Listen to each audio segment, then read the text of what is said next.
Whenever I did anything for myself in the past, John would say I was being selfish or lazy and make me feel guilty. And if I tried to stand up for myself, he'd put me down, ignore me, or laugh at me. I can't believe I put up with that for 3 years. Well, it's easier to say that with hindsight, when you're looking back. But you couldn't have seen it was coming, could you? I suppose not.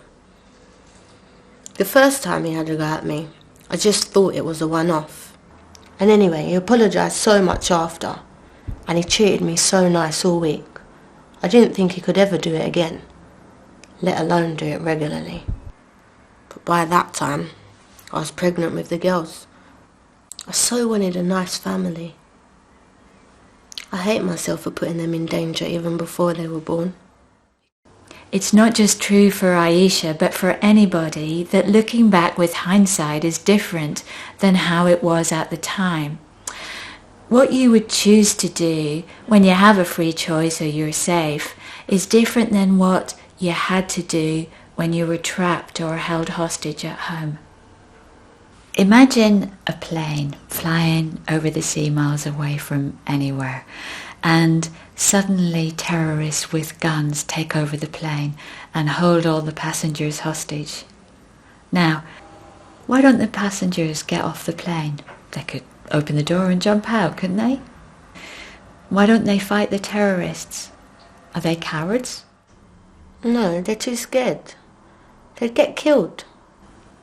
And what if I said to you, why did they choose to get on that plane? Are they mad or stupid to want to fly with terrorists? No, they didn't know it was going to happen. Oh, I get it. Neither did I. Exactly. You understand why the hostages didn't jump. Give yourself a break. So, is there anything else you would like us to talk about today? I still get these splitting headaches, and nothing will shift them. What usually happens before the headaches start? It's just when I'm feeling tense, when I'm trying not to lose control. What do you mean when you say that? It's when I get upset about anything. Just stupid things. Like I can't afford some of the things I want for the girls sometimes. And I know if I stayed with John, they could have more things, more toys, nicer clothes and stuff. So then I get upset that it all went so wrong. Then I'm nearly crying, and that just gets me so mad. He put me through hell, and I cried over him so many times.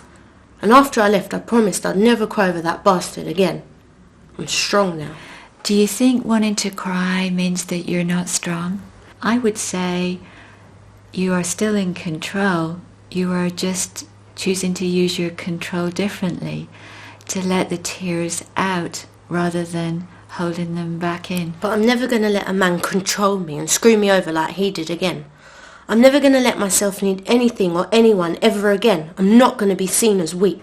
But the tears are there, and holding them back means you get a splitting headache. Yeah. Coping with abuse means you have to be an adult. You have to be strong and maybe hide vulnerabilities. You can think of those feelings and needs as if they were a child inside that needed love and protection, but instead got ignored or abused. So feeling good about yourself again and taking control might mean getting to know that inner child and taking care of her needs rather than waiting for somebody else to do it. You might mother her the way that you would a real child. If this Teddy was your inner child, what would she say? She'd say, I've been ignored. Nobody wants to know my feelings, so I don't talk about them. Well, John might have ignored your feelings, but that doesn't mean that other people will. What else might she say? I feel unloved. I try to do the right thing, but I worry I'm doing things wrong. I feel sad that someone I cared about so much, and someone I thought cared about me, hurt me so much. I feel lonely. Maybe you're not quite as alone as your inner child feels. Would you think about being a mum to your inner child, the way that you are a mum to your own girls? What do you think she needs? A hug. Some comfort when she cries. I think so too.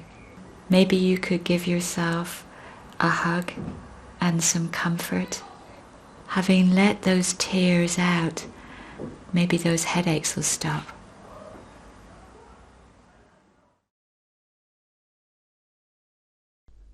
Aisha blamed herself for not leaving her partner sooner, and didn't allow herself to grieve because she was afraid of losing control or seeming weak. Not crying eventually gave her tension headaches, and in addition to this, she was feeling unloved. She was encouraged to compare her situation to that of a hostage. From this perspective, she could acknowledge that her free will was compromised by the threat of violence, and that she held no blame for the abuse. Aisha also learned the consequences of suppressing her feelings, and that she should give herself permission to cry. In order to feel more loved, she was asked to find and acknowledge her inner child. This way, she could begin to listen to her own needs and respect them.